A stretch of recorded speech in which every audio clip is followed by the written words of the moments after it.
sa gitna na nagmamadaling mundo. Sa bawat sulok ng mga eskinita at sa ilalim ng mga tulay, may mga nilalang na hindi napapansin ng karamihan. Sila ang mga ligaw na hayop na nagtataglay ng mga kwento ng pagtitiis at pag-asa. Mga aso at pusang nawalan ng tirahan. Mga biktima ng kapabayaan at kawalang pakialam na lipunan. At sa kanilang mga mata, mababanyag ang lungkot at pag-asam na sana'y may magmalasakit at magbigay ng pagkakataong makaranas muli ng pagmamahal at kalinga. Ako po muli si Dexter Mariano at ito ang ikalawang kabanata ng Vlogmentaryo. Ayon sa Philippine Animal Welfare Society or PAWS, tinatayang may 12 milyong ligaw na aso at pusa sa bansa noong 2019. Ang mga numerong ito ay patuloy na lumalaki, isang patunay ng malalim na ugat ng problema sa ating bansa. Ang bawat isa sa kanila ay may sariling kwento ng paglaban, pagtitiis at pag-asa. Subalit sa kabila ng dami nila, iilan lang ang may kakayahang maalagaan at mabigyan ng maayos na tahanan.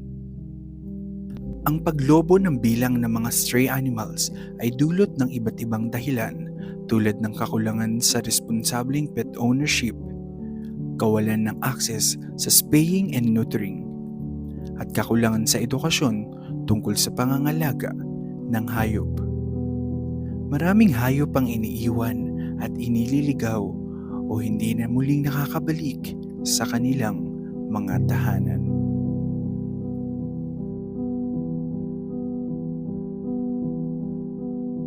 Ngunit sa kabila ng dilim at kahirapan, may mga taong naglalakas ng loob na magbigay ng liwanag at pag-asa sa mga nilalang na ito. Sila ang mga tahimik na bayani na walang sawang nagsusumikap upang mabigyan ng panibagong simula ang mga pusa at asong nawalan ng pag-asa na nangarap ng isang tahanan. Aking nakilala si Miss Versie Romero, taga Santa Maria, Bulacan, isang solo animal rescuer na buong pusong naglaan ng oras at pagmamalasakit upang tulungan ang mga naliligaw na hayop. Sa kanyang simpleng paraan, siya ay nagsisilbing tanglaw at pag-asa sa mga hayop na nawalan ng tahanan at pamilya. Ipinanganak sa Tablas, Romblon at pinakabunso sa 8 magkakapatid. Si Miss Versie Romero ay nagmula sa isang simpleng pamilya. Ang kanyang pagmamahal sa mga hayop ay nagsimula sa murang edad at sa kabila ng kanyang sariling pagsubok, pinili niyang ialay ang kanyang buhay para sa mga hayop na walang ibang matatakbuhan. Hello, my name is Versie. I'm an independent animal rescuer. Kalma lang tayo, kalma lang. Wait lang. Tahimik na, guys. Tahimik na. Kalma lang, kalma. Kalma.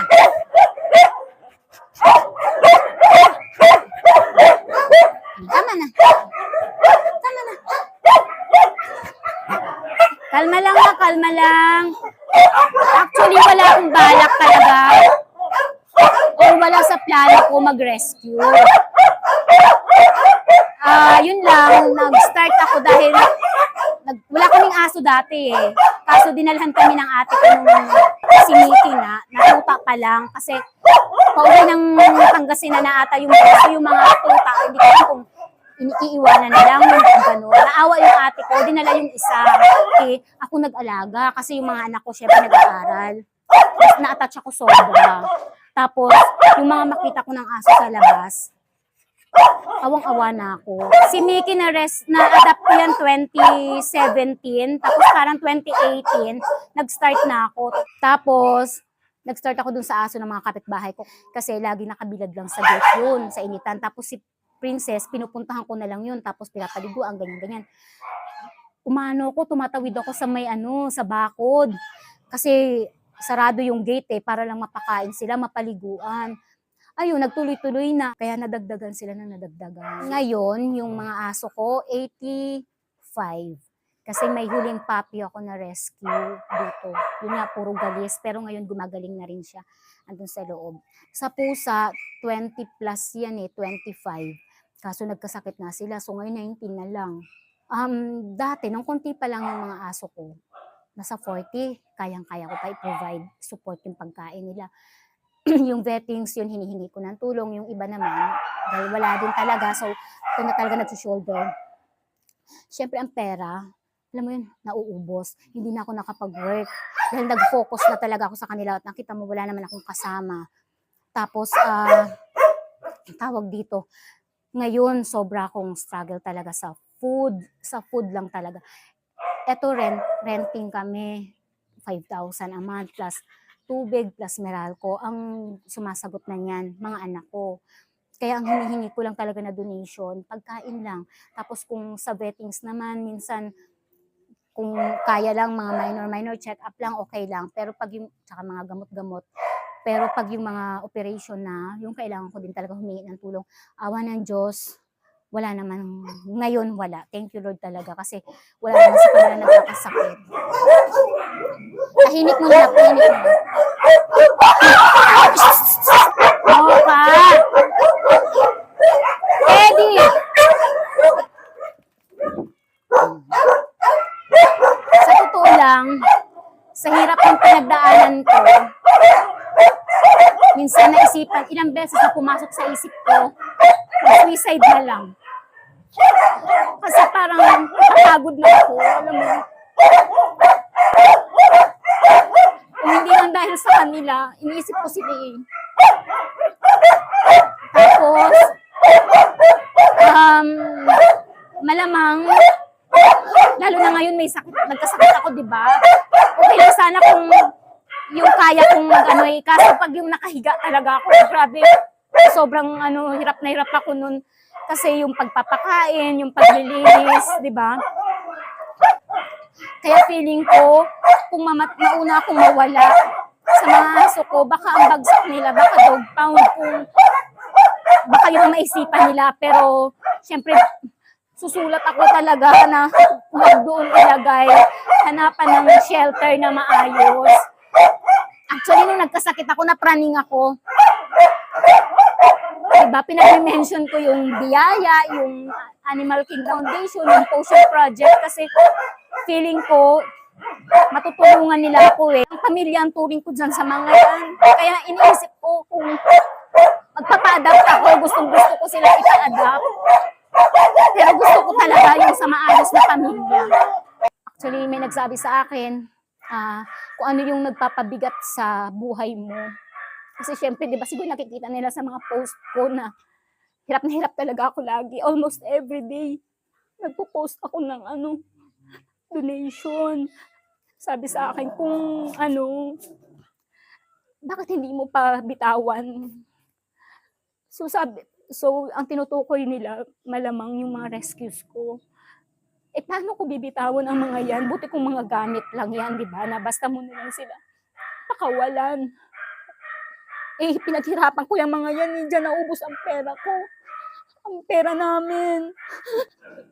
Hinihingian ko pa yung mga anak ko pag walang-wala ako. Katulad nung nakaraan, sabi ko, ate, baka may 700 ka. Donate ka naman, makabili lang ako ng dog food, pandagdag food. Budoy, Teddy. Minsan talaga may isang araw na hindi sila kakain. Tapos, ang sakit-sakit sa dibdib kasi alam nila yung oras ng pagkain ko eh. Yung pag naglinis na ako, tapos akala nila may bibigay akong pagkain, tapos wala. Di ba sabi ko, ayun, iyak ako talaga. Ngayon wala kaming pagkain. Minsan dumating na ako sa point na namumura ko na ang Diyos. Kasi parang ang daming hirap, alam mo yun. Bakit ganito, sabi ko, puto kayo mga criminal, di ba? Parang, ang sarap ng buhay, di ba? Samantalang ako, sabi ko, sobrang, yung buhay ko parang halos, bigay ko na sa mga to. Tapos parang hirap pa din.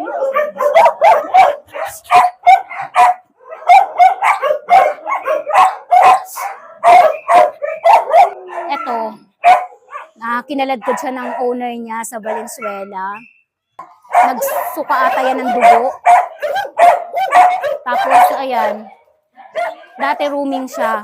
Kaya lang, yun nga, kinage ko siya ulit kasi nga, may nagsisisure siya eh. Tapos, iba ka mamaya, maulit, tapos mamaya mamatay na lang. Ayoko mangyari din sa kanya yun. Kasi nakailang seizure na siya dito, pero madalang. Nung nahuhuli ko siya na nagsisisure siya, kasi yung mga aso ko, pinupuntahan siya dyan, talagang nag-iingay. So, ang ginagawa ko sa kanya, para lang, binabasa ko siya ng tubig, para mahimasmasan siya. Ayun.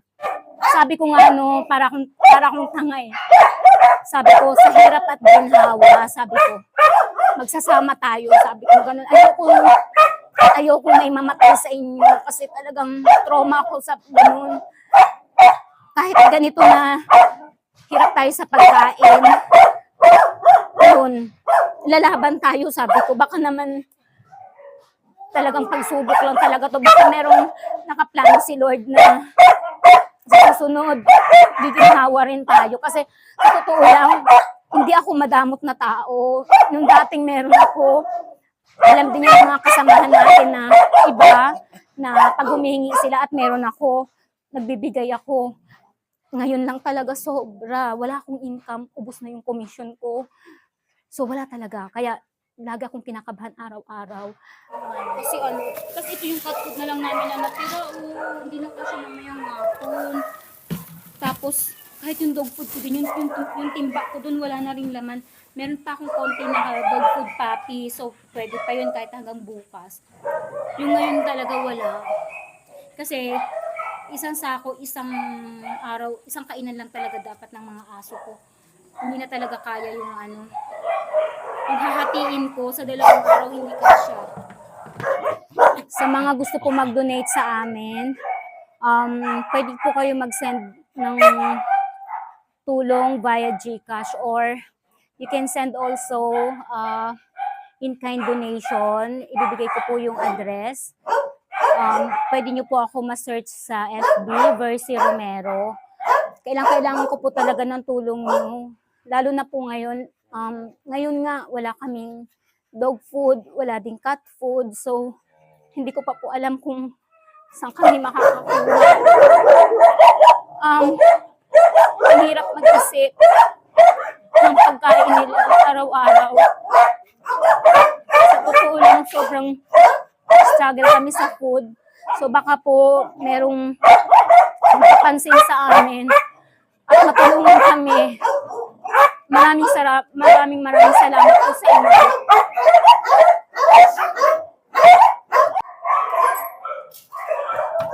Ito yung mga alamat ko sa loob.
barangay na sinako. Isa na sa gudol.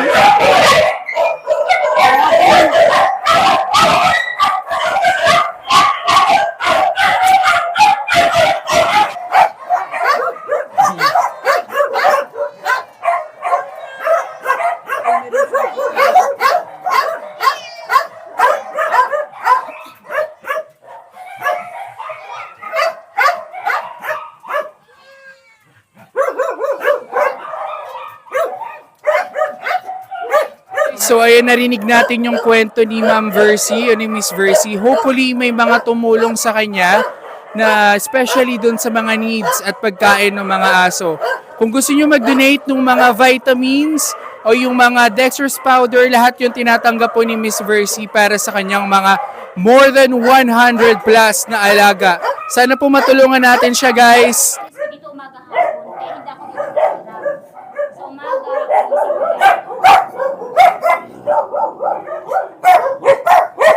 dati kasi sila, sir, nasa loob yun eh. Itong mga babae kong pusa, ang nakakage lang dito yung lalaki. Ito lang lalaki po. Wala lang ginawa ko manigas sila dahil pag may regla yung mga babae ko, ang mura. Tapos pala, ayaw din nila dyan yung Ngunit, alam ba ninyo na may batas na tayo patungkol sa mga taong umaabuso ng mga karapatan ng mga hayop? I'm Police Lieutenant Colonel Roldan de Sarmiento and the officer in charge of this police station. Ang RE 8485 na mas kilala bilang Animal Welfare Act ay ang batas na komprehensibong nagtatadhana sa tama at makataong pangangalaga ng mga tao sa lahat ng hayop sa Pilipinas. The stated purpose of this act is to protect and promote the welfare of all terrestrial, aquatic, and marine animals in the Philippines. This act also penalizes all acts of cruelty to animals, including pananakit, pagtorture, or pagpatay. Patay na rin ang pag-organisa ng mga animal fights or paggamit ng mahayop for experimentation without proper authority. Yun o, Dexter, labag sa batas ang anumang klase ng pang-aabuso, pagpapahirap o pagpapabaya sa tao man yan at pati sa mga hayop. Ang ating estado ay nagtakda ng batas na siyang magprotekta laban sa mga ganitong pang-aabuso. And ikaw, bilang animal rights advocate, I know it affects you so much pag nakakakita o nakakabalita ka ng mga any forms of animals cruelty. In the event na nakawitness ka ng ganitong crimes, or kung ang alagang hayop mo mismo ang pinagmamalupitan, ikaw ay maaaring mag-report sa pinakamalapit na istasyon ng kapulisan o sa barangay na kasakop ng lugar na pinangyarihan. We suggest that you preserve immediately any proof of evidence to support the complaint while waiting for the assistance from either police or barangay. Maaari ninyong kunan ng litrato o video ang lugar na pinangyarihan, pati na ang mga taong involved. Mas maigi kung makakuha kayo ng karagdagang impormasyon gaya ng pangalan at contact numbers, pati na CCTV footages upang lalong mapatibay ang ating reklamo. Ang ating batas ay nagtatakda ng mga karampatang kaparusahan sa sinumang lalabag nito. At kung mapatunayang may kasalanan, ayon sa batas, ay maaaring makulong at pagmultahin depende sa bigat ng naging kasalanan. So, inactive po ito, yung batas natin na ito, para ma-guide po tayo na maiwasang makapag-commit ng hindi maganda o cruelty sa ating mga animals. Napakasaya po at napakasarap sa buhay na meron po tayong alaga na pag-uwi natin ay mas sumasalubong po sa atin. Nawawala po ang stress natin at napakasarap sa pakiramdam na merong sumasalubong katulad yan, hayop. Di ba? Hayop, pag pinakitaan mo ng pagmamahal, susuklian din ng pagmamahal. Hi, Ako nga pala si KK, ang panganay na anak ni Versi. Siya ay isang mapagmahal na ina, mapag-aruga sa aming magkakapatid, napalaki niya kami ng maayos at may takot sa Diyos. Sana ay huwag mong pabayaan yung sarili mo, alagaan mo yung sarili mo, para matulungan mo pa sila. Hello po, ako po si Yen, ang pangalawang anak ni Versi.